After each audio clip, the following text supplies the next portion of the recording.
Autour de la table, donc, beaucoup de monde. Anaïs et Adrien, ce sont les élèves. Bonjour à vous deux. Bonjour. Christophe André Romani, vous êtes le directeur délégué aux formations du lycée René Perrin. Bonjour. Bonjour. En face de moi, Stobli, représenté par Carole Le Denmat, responsable des ressources humaines. Bonjour. Et Baptiste Ligaud, vous êtes Global Service Leader. Bonjour à vous. Bonjour. Alors, je commence cette émission en me tournant vers les élèves, Anaïs et Adrien. Pas trop stressés ? Si, totalement. Alors, je dis ça parce que dans 3 jours, à la même heure, vous serez au gymnase de Marnat. Votre équipe sera au gymnase de Marnat pour la compétition régionale qualificative. C'est-à-dire que les choses commencent vraiment pour accéder au Graal, on va dire, la finale nationale qui aura lieu à Lyon en fin mars et Houston aux États-Unis pour la meilleure équipe. Mais d'abord, on va y revenir. Je préférerais d'abord qu'on revienne un petit peu sur le début de l'aventure, parce que vous, les Bobbies, vous êtes la nouvelle équipe de cette année. Vous n'avez pas participé à la saison 1, vous êtes donc depuis septembre dans l'aventure. Comment vous êtes retrouvés à participer à ce concours ? On nous a présenté le projet en début d'année scolaire. Ça a été présenté par notre professeur principal. On nous a annoncé ça comme nouveau pour le lycée. Nouveau pour nous parce que c'est une expérience de compétition, tout ça, et c'est tout nouveau. Ça, c'est médiatisé aussi un peu. Et aussi, c'est un travail d'équipe. Et voilà. Qu'est-ce qui vous a plu personnellement ? Pourquoi vous avez dit, tiens, ça me plairait bien ? Moi, ce qui m'a beaucoup plu, c'est qu'on a tout de suite vu dès le début que c'était un projet où justement ça pouvait nous apporter des points techniques justement aussi pour notre scolarité, nous apprendre de multiples choses. Et dès la bande-annonce du projet, on a vu aussi que c'était un projet où on allait s'amuser, où il y avait pas mal d'ambiance, où on allait pouvoir rencontrer d'autres personnes. Donc moi, c'est aussi pour ça que j'ai fait le projet. Et donc c'est pour ça que je suis très content et très fier d'avoir fait le projet aujourd'hui. Donc l'équipe des Bobbies, donc ce sont vous les élèves. Et puis il y a à côté de moi Christophe André Romani. Vous êtes l'un des membres de l'équipe pédagogique qui a décidé de constituer une équipe avec les élèves de votre lycée. Qu'est-ce qui vous a plu dans ce projet ?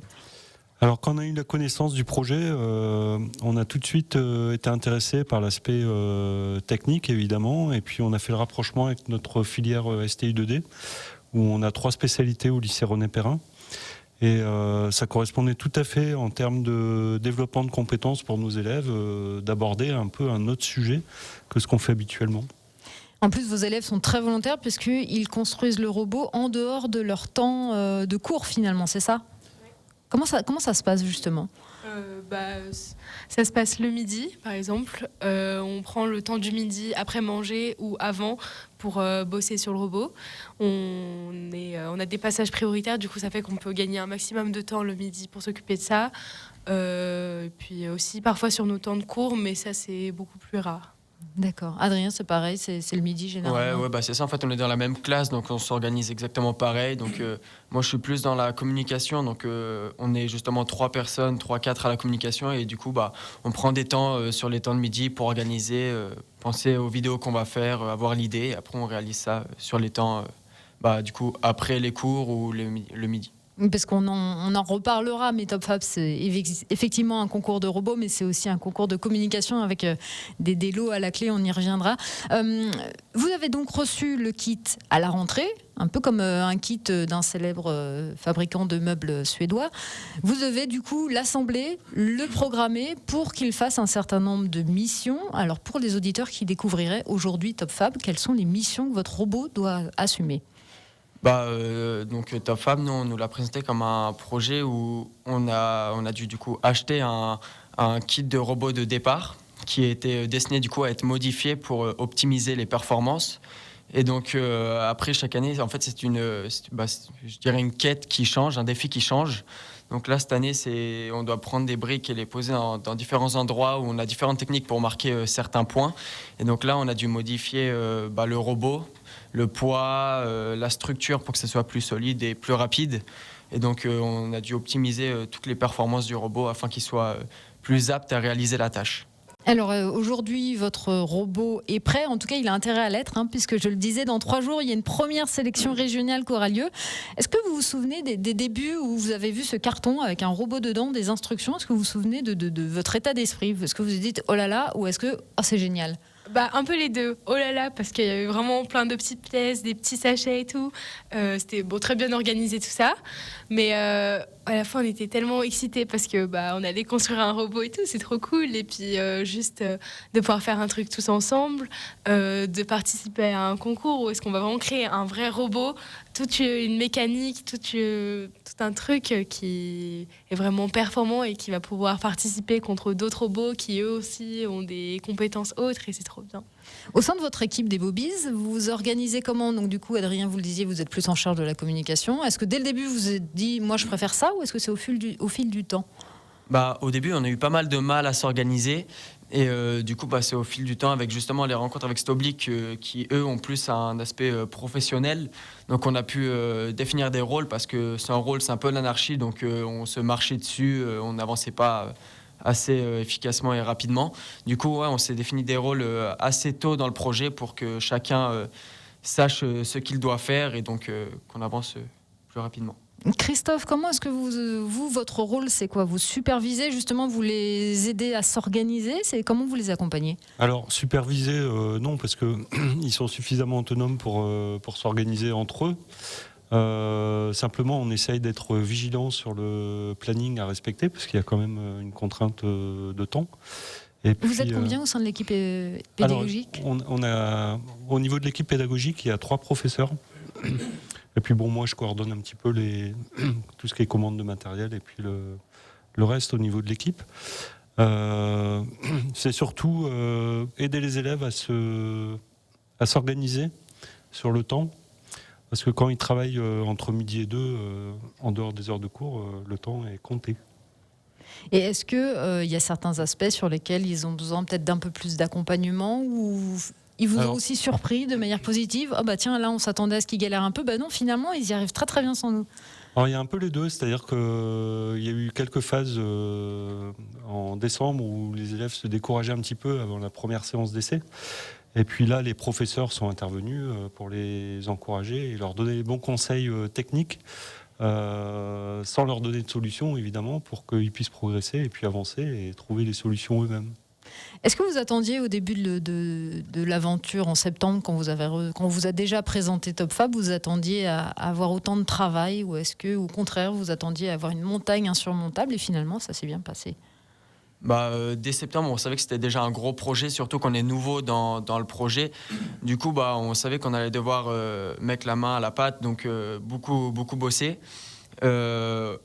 Je pense qu'on bosse beaucoup, mais en fait, c'est même pas une contrainte, on prend du plaisir à bosser, vu que justement, on est une bonne équipe et il y a une bonne entente dans l'équipe. Du coup, c'est pour ça qu'on ne compte pas les heures auxquelles on travaille, mais je pense qu'on avance quand même bien et qu'on bosse pas mal sur le projet.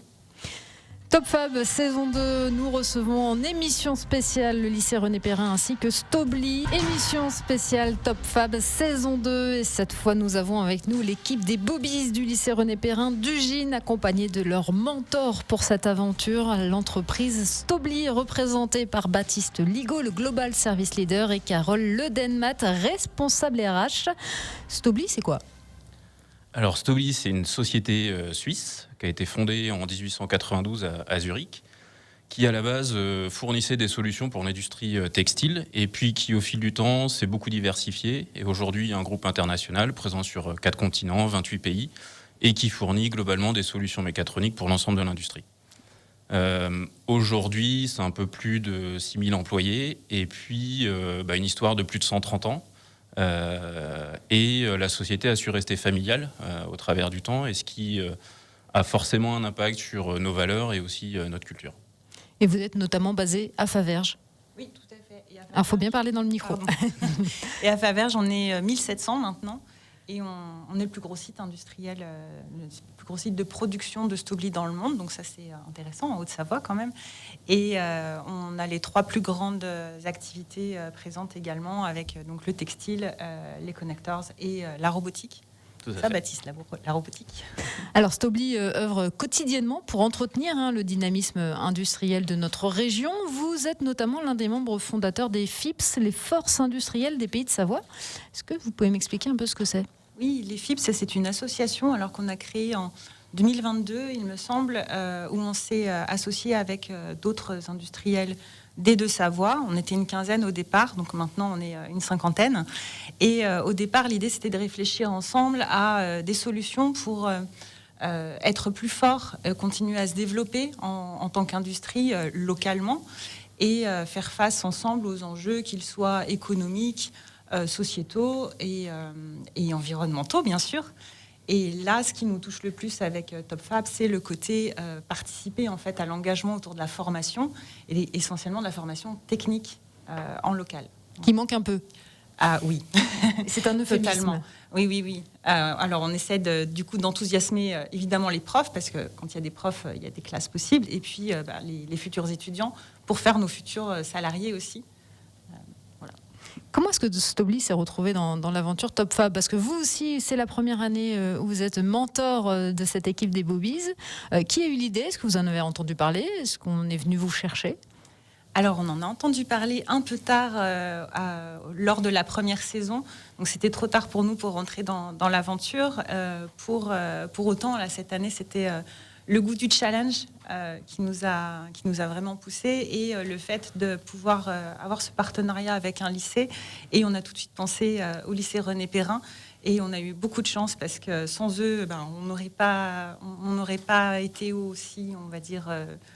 content de participer, notre partenaire historique. Et du coup, ils ont dit oui, on s'est lancé, notre direction a dit oui aussi. Et voilà.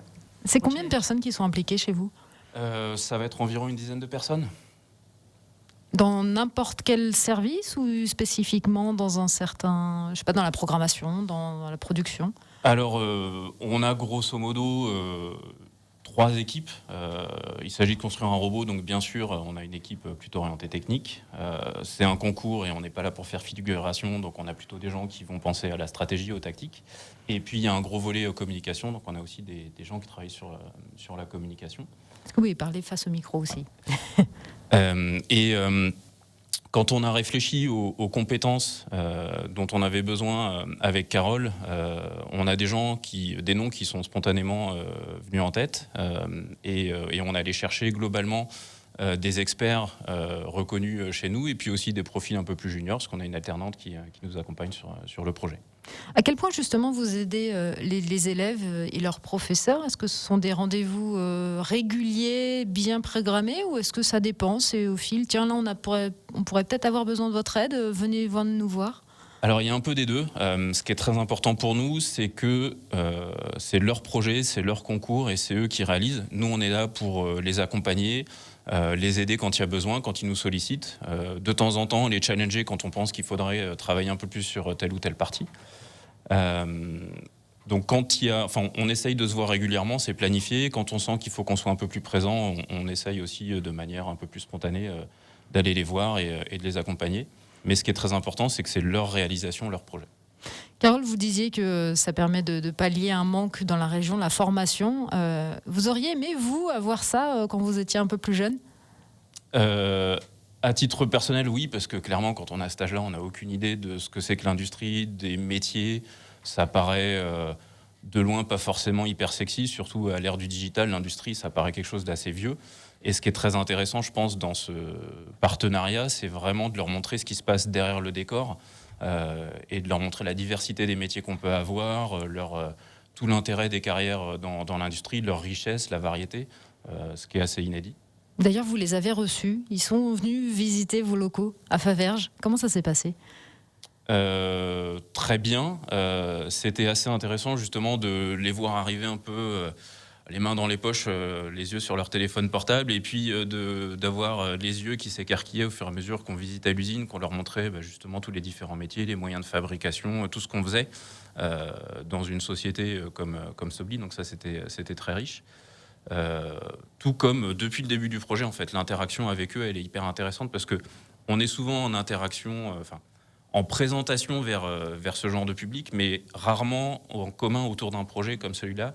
Et ça, c'est très très intéressant, je pense, pour eux, mais aussi pour nous, de faire ça ensemble. Oui, Carole, vous vouliez rajouter quelque chose? Oui, on en a profité, au-delà de leur faire visiter le site, qui était, je pense, très intéressant pour eux, et pour nous aussi, c'est vrai, de les voir dans l'atelier. On en a profité pour faire une réunion de cadrage de projet.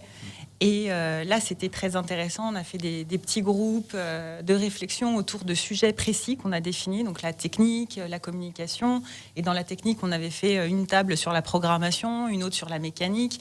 Et en fait, ils ont pu sortir plein d'idées sur comment ils avaient envie de s'organiser, d'avancer dans le projet et comment on pouvait les aider. Et ça a été vraiment notre top départ, de savoir aussi comment s'y prendre, parce que nous, on n'y connaissait vraiment rien du tout. C'est notre première année à tous les deux. Le lycée et nous, et savoir là où on pouvait interagir et soutenir, et là où il fallait qu'on les laisse tout seuls, tranquilles. Donc c'était vraiment très bien. Alors on le disait, un Top Fab, c'est un concours de robots, c'est également un concours de communication que nous avons mis en place, nous, à Radio Mont-Blanc. Comment vous les aidez justement sur ce point-là, peut-être un peu moins technique, mais peut-être plus créatif? Alors, comme pour le reste du projet, ils ont la main sur l'ensemble de ce qu'ils font. On est plus là pour prêter du matériel, donc en soutien logistique si besoin, partage de bonnes pratiques, comment bien cibler son audience, et puis sur la partie créativité aussi, comment un peu aller chercher des idées novatrices, etc. Mais encore une fois, c'est eux qui sont aux manettes de leur communication.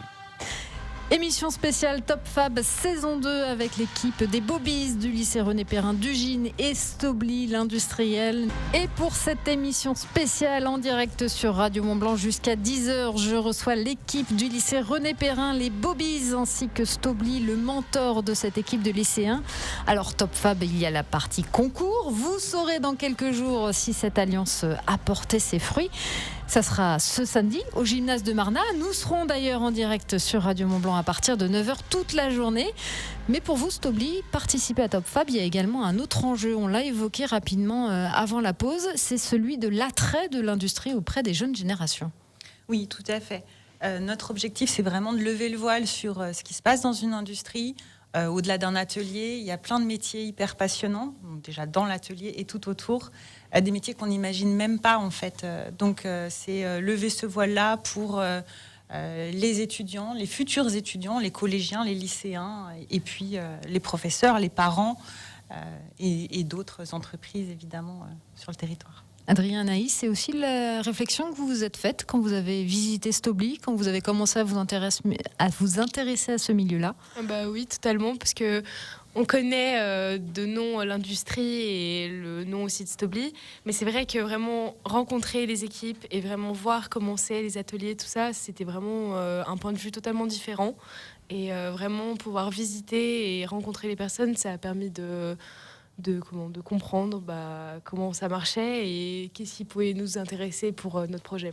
Parce qu'au début, l'image que vous aviez de l'industrie, c'était quoi? C'était les machines bruyantes qui font du bruit, etc. C'est ça un peu, genre les industries vraiment très fermées, juste ça travaille toute la journée et puis ça sort le soir, les robots. Et on s'amuse pas vraiment. Voilà, c'est ça. Alors que non, au contraire, Adrien, pareil, vous êtes fait la même réflexion?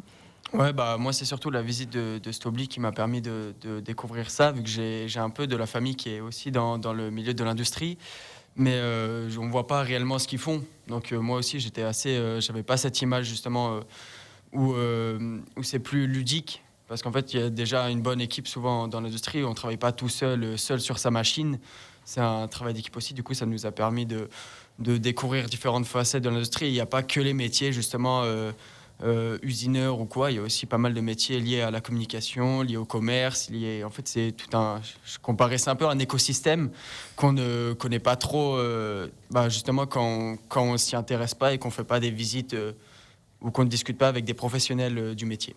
Christophe, quand vous entendez ça de la bouche de vos élèves, qu'est-ce que ça vous fait? Ça nous rassure un petit peu, parce que là, ils ont quand même pris connaissance de ce qu'on faisait dans une grande entreprise. On a la chance d'être parrainé par Stobli, une entreprise de renommée internationale qui est juste à côté du lycée. C'est une vraie chance pour nous, pour les élèves surtout. Et puis, les voir s'intéresser à ce qu'on fait dans tous ces métiers qui ne sont pas que techniques. Ça leur ouvre des portes aussi pour leur poursuite d'études, par exemple. Et Anaïs, vous êtes l'une des seules femmes des équipes qui vont s'affronter ce samedi à Marna. Malheureusement, le secteur est encore très masculin. Est-ce que là aussi, ça vous a permis un petit peu de changer un peu de vision sur l'industrie? Non, pas du tout. Enfin, en fait, pour moi, je trouve que la question elle se pose même pas. Enfin, en fait, pour moi, on peut tous faire ce qu'on veut. Et genre, même si autour de moi il y a pas mal de garçons, bah, en fait, j'ai l'habitude maintenant. Parce que vu que ça fait 2 ans que je suis dans une classe où il y a que des garçons, tout ça, bah, j'ai l'habitude. Et puis, mais en soi, la différence, elle se fait pas tant. Enfin, on est quand même accepté ou quoi. Enfin, il n'y a pas trop de différence. Est-ce que vous hésitiez avant même d'aller dans cette filière ? Il y a 2 ans, quand vous avez non. Bah, ça faisait vraiment pas partie de mes critères. Hein. Enfin, ma mère, elle m'avait prévenue en mode oui, mais ça va être très masculin et tout, faut faire attention. Mais franchement, je m'en fichais un peu. Moi, c'était juste le côté technique et technologique qui m'intéressait et c'est tout ce que je voulais. Carole et Baptiste, quand vous entendez ça, justement, le changement de regard sur l'industrie, sur vous, qu'est-ce que ça vous fait ?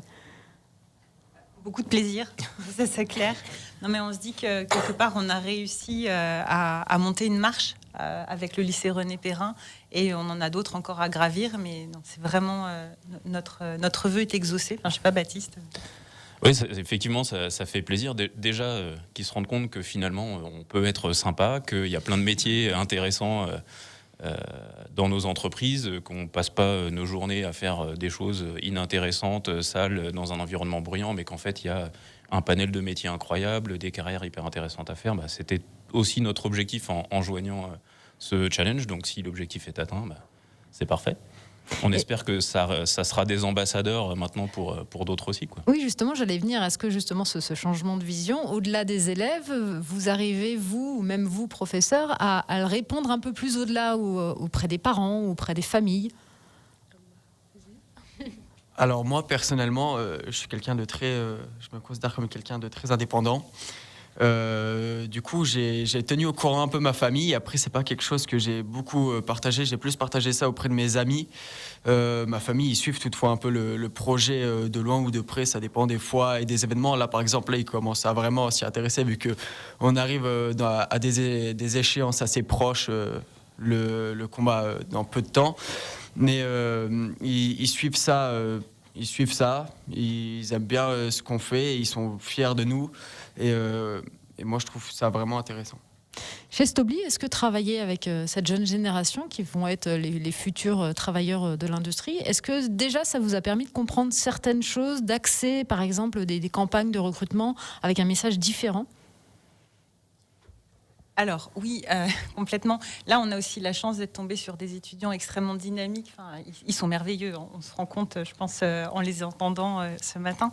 On fait déjà beaucoup de choses dans notre quotidien. Et on pourra peut-être en parler si vous voulez. Mais là, ce que ça nous amène déjà à voir, c'est en travaillant avec eux, en collaborant. En fait, il y a une forme de cohésion qu'on ne peut pas vivre en faisant juste visiter à des étudiants. Là, on partage un projet commun, on a des enjeux communs. Et ça nous ouvre les perspectives sur quels sont leurs questionnements, où ils en sont vraiment en fait dans leur vie à cet âge-là. Et oui, ça nous aide à mieux rentrer en contact et à axer nos futures campagnes de communication, notamment la prochaine campagne alternance, avec peut-être les bons mots et aussi les bons supports. Et avec aussi une image un peu dépoussiérée, forcément. Alors, oui, forcément, l'image dépoussiérée, alors on le travaille parce que l'industrie, effectivement, a cette image un peu poussiéreuse et on parlait tout à l'heure d'odeur ou de son de l'industrie en général, où on a tout de suite l'image, ça sent l'huile, il y a beaucoup de bruit, alors qu'en fait, c'est pas du tout ça, et il faut aller bien au-delà, et c'est ça qu'on veut montrer. Et comme le disait Baptiste, on est sympa, mais au-delà de ça, il y a des métiers qui sont très fun, et je pense que le goût de chacun, enfin, la passion qu'on peut trouver dans chaque métier, c'est ça qui est important. Et c'est permettre à chaque enfant, chaque étudiant, de découvrir ce qu'il peut faire de sa vie et de rêver vraiment à quelque chose de passionnant. Émission spéciale Top Fab saison 2, nous sommes en direct jusqu'à 10h avec l'équipe des Bobies du lycée René Perrin d'Ugine et Stobli. Nous sommes toujours avec le lycée René Perrin d'Ugine et Stobli pour parler de cette saison 2 de Top Fab. Il y aura plusieurs échéances qui vont arriver. Mais d'abord, je me tourne vers les élèves. Donc, vous avez reçu le kit de votre robot en septembre. Depuis, vous avez appris à l'assembler, vous avez appris à le programmer et vous avez pu tester tout ça en conditions réelles. C'était le mois dernier à Cluses, au CETIM. Comment ça s'est passé ? Bah, super bien pour le coup. Au début, on est arrivé un peu défaitiste parce que vu qu'on était tout nouveau, pour nous c'était la première fois. Le robot, il était tout neuf avec le kit de base et on savait pas trop comment ça allait se dérouler. On s'était bien entraîné, le robot fonctionnait, mais on s'est dit, je pense qu'en face c'est la 2e année, ils ont sûrement du niveau et tout. Et quand on est arrivé, effectivement, il y avait du niveau. On allait faire le tour des tables, regarder les robots. On était là. Ah, donc c'est ça et tout, et on avait peur. Et finalement, quand on a fait les matchs, ça s'est super bien passé pour nous, en tout cas. Il y a 2 équipes pour qui, on s'était dit, eux, contre eux, mais c'est fini, ils sont trop lents pour nous. Hein. Et finalement, ça s'est un peu mal déroulé, mais pour nous, ça allait. Adrien, pareil, la même réaction? Ouais, moi je l'ai vécu à peu près comme ça. On est arrivé, on avait caché le robot parce qu'on s'est dit ils vont prendre nos techniques. On n'avait pas beaucoup de techniques dessus, hein, mais on s'est dit ils vont peut-être penser qu'on ne vaut pas la peine de s'attarder sur notre robot. Après on a fini 2e. Moi, la manière, je m'en fous. Tant que je gagne, c'est le plus important. On leur a montré vraiment que ça servait à rien de faire des grands bras, des grands vérins, de faire des trucs de fou, alors que nous, juste avec le robot de base un peu pimpé, un peu optimisé, on s'en sort très bien. Donc on a surtout vu que leur robot qui avait l'air très performant, je pense qu'ils seront réparés d'ici là, hein. Mais ils avaient des bonnes technologies qu'on n'avait pas pensé, pas forcément pensé et pas réalisé. Donc ça va être intéressant de voir si leur robot marche enfin pour la compétition samedi. Est-ce que vous leur avez piqué des idées? Je vois pas trop ce qu'on avait à piquer de leur robot, mais il y avait certains robots qui étaient assez performants, qui nous ont un peu épatés. Mais des technologies qu'ils avaient et que nous on n'avait pas, on s'est inspiré. Justement, c'était là ce qui était intéressant lors de la phase finale, c'est que de la phase de préparation, c'est qu'on a pu regarder tous les robots, voir ce qui marchait bien, voir ce qui marchait pas, et leur problème à tous, souvent c'était le poids ou même qu'il n'était pas agile leur robot, alors que nous on reste sur une structure assez simple. Et donc on s'en sort très bien. On a piqué un peu des idées pour optimiser, mais pas tant. On a voulu garder notre essence à nous. Vous avez quand même des faiblesses qui ont été identifiées. Votre robot n'est pas parfait tout de suite. Ah non, il est pas tout nickel. Il est original, il a son savoir-faire, mais il est bien. Christophe aussi, ça vous a permis de voir un petit peu où vous en étiez? Alors tout à fait. C'est vrai quand on est arrivé sur le site de la phase d'essai, on s'est posé un petit peu des questions parce qu'on a vu des robots pimpés, comme disait Adrien, et on a été impressionnés. On s'est demandé ce qu'ils allaient pouvoir faire avec, et on s'est dit mais on n'aura jamais le niveau. Et en fait, au fil de l'avancement de la journée, on a plutôt pris confiance parce qu'avec notre robot de base, avec des bons paramétrages que les élèves ont effectués, on s'en est très très bien sorti. Donc on a regagné en confiance, et puis après ça a redynamisé un peu l'équipe. Du coup, vous êtes en pleine confiance là pour ce samedi à Marna, ou est-ce qu'au contraire, il y a tous les doutes qui reviennent? Ça fait un petit moment quand même qu'il est passé le combat de préparation. Donc on reste assez confiant. Après, on verra bien ce qui se passe. Nous, on se prend pas la tête. Donc on espère gagner forcément, hein. Nous, on ne parle pas, on agit. Et donc on reste assez confiant quant à notre victoire de samedi.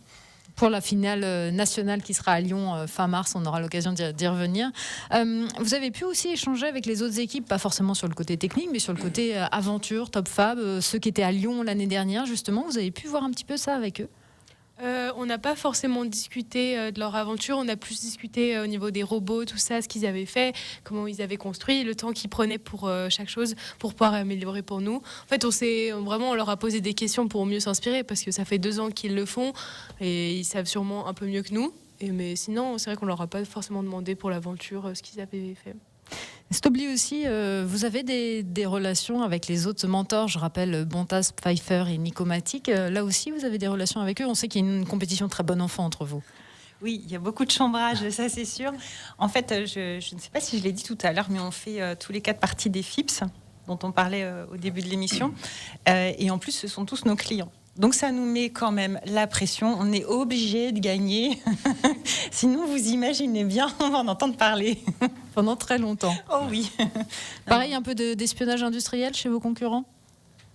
Alors, on n'a pas payé de détective privé pour aller voir ce qui se passait derrière les murs de nos partenaires, mais on s'est tous un peu jaugés, effectivement, pendant ce match d'essai. C'était très intéressant, ce qui nous a permis de repartir aussi, nous, assez confiants dans l'approche pragmatique et simple qu'on avait mis en place avec le lycée dès le départ.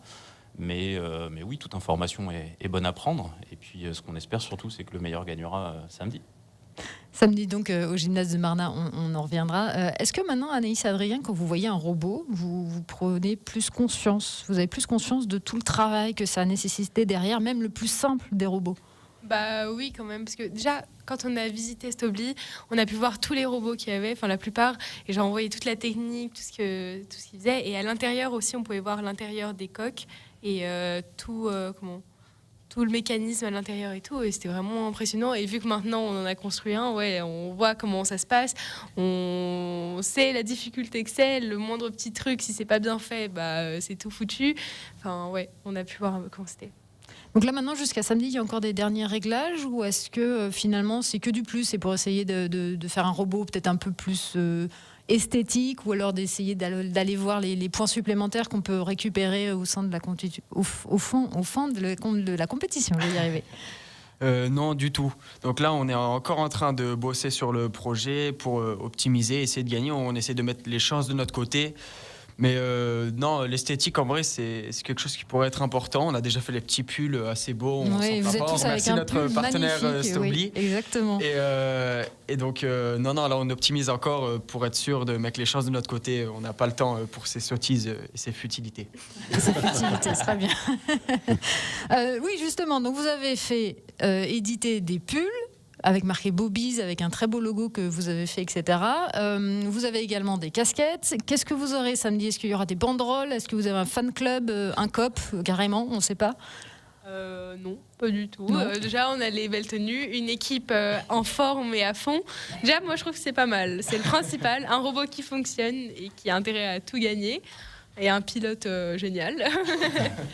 Mais non, sinon, pas de banderoles et des supporters. Enfin, on a nos familles, ça, qui nous supportent, et le lycée, mais sinon, ils vont pas venir pour nous supporter là-bas, quoi. Comme dit Adrien, on n'a pas encore eu le temps de penser à tout ce qui va autour de notre projet. On est encore dans notre petite bulle en train de. Oui, les futilités, vous avez dit, c'est pas ça. Mais on va essayer de faire quelque chose quand même, parce que bon, on est aussi là pour s'amuser et pour montrer aux adversaires qu'on n'est pas là pour jouer aux cartes. Et je pense que côté Stobli, il y aura un certain nombre de collègues, parce que j'ai eu depuis 2 semaines des questions de collègues pour savoir où c'était, si on serait présent, s'ils pouvaient venir. Donc je pense qu'il y aura aussi des gens de Stobli qui viendront voir un peu ce qui se passe. D'ailleurs, je le rappelle, c'est ouvert au public. N'importe qui peut venir ce samedi au gymnase de Marna. Les matchs vont commencer en fin de matinée, vont durer toute la journée. Donc si vous voulez venir encourager nos équipes Top Fab de René Perrin et les autres, eh bien n'hésitez pas, c'est vraiment ouvert à tous, c'est gratuit. Donc c'est ce samedi au gymnase Rosset de Marna. On le disait, Top Fab, c'est également un concours de communication. Là, vous en êtes où au niveau de l'équipe ? Alors nous déjà, d'un point de vue communication, on a opté pour, je pense, une toute autre optique que les autres équipes, parce que du coup, nous, on s'est plus focalisé sur des vidéos plus longues, plus basées sur la technique et sur les ressentis de l'équipe. Donc on n'a pas fait comme les autres équipes des trends ou des choses qui s'apparentent un peu plus maintenant aux réseaux sociaux. On a plus essayé de faire des vidéos que je juge, moi, un peu plus qualitatives. Donc, rien à voir. Je trouve que le contenu de nos adversaires est très bien aussi. Mais c'est ce qu'on a vraiment voulu changer et se démarquer en faisant des contenus différents pour montrer tous les aspects du projet. René Perrin, le lycée d'Ugine et Stobli, je vous souhaite le meilleur pour cette saison 2. On se donne donc rendez-vous ce samedi au gymnase Rosset de Marna pour cette compétition régionale qualificative pour la finale nationale qui aura lieu à Lyon fin mars. Bon courage à vous. Merci. Et merci à tous d'avoir été nos invités ce matin sur Radio Mont Blanc.